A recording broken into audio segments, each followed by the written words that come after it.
Hey guys, what's up? My name is T-Space, and welcome back to another episode of Back to School Sniping. Today I'm going to be talking about movement.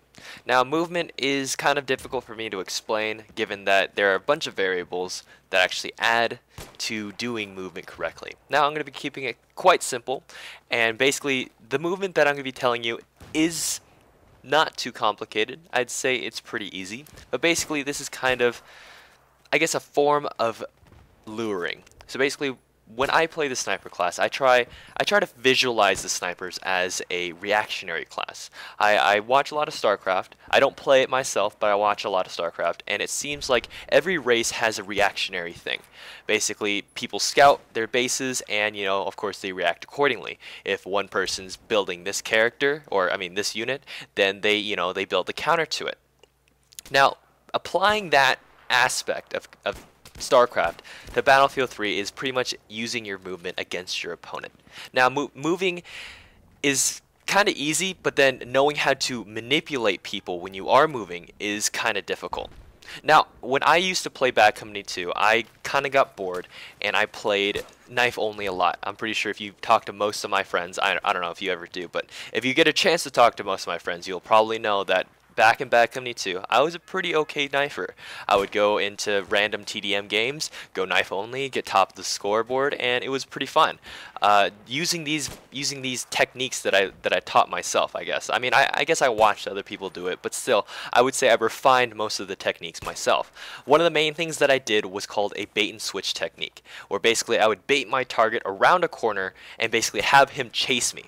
As he was chasing me, I would, of course, turn around exactly run back the pathway that I just ran, if that made any sense. So basically just turn around and I pretty much caught him off guard. As he was running around that corner, he was expecting me to, continue to run.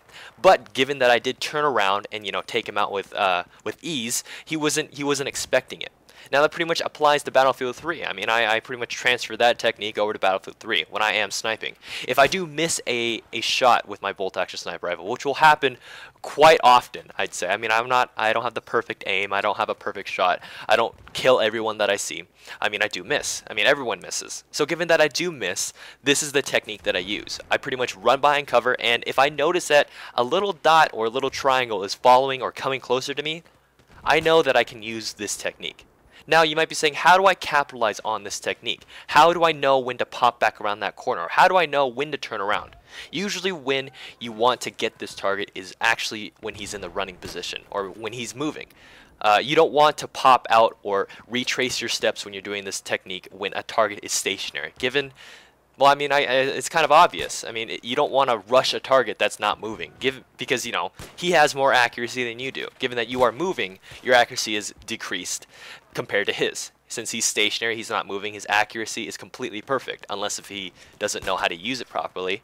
But most likely, you'll probably die in these situations. So, all in short, if you want to use this technique, just practice, watch this video. I wouldn't really watch it for the kills, but just watch for the movements that I'm doing. Now, moving on to your homework, given that this is, these short little clips and whatnot, I'm going to be asking you to try to move every time you shoot, or at least try to implement this bait and switch technique. It'll take some time. It's not the easiest thing to do, I do understand, but overall, it'll teach you how to either escape from certain situations or learn how to lure targets closer to you and put them in positions that they're not fond of. Now, like always, if you do want to record yourself and,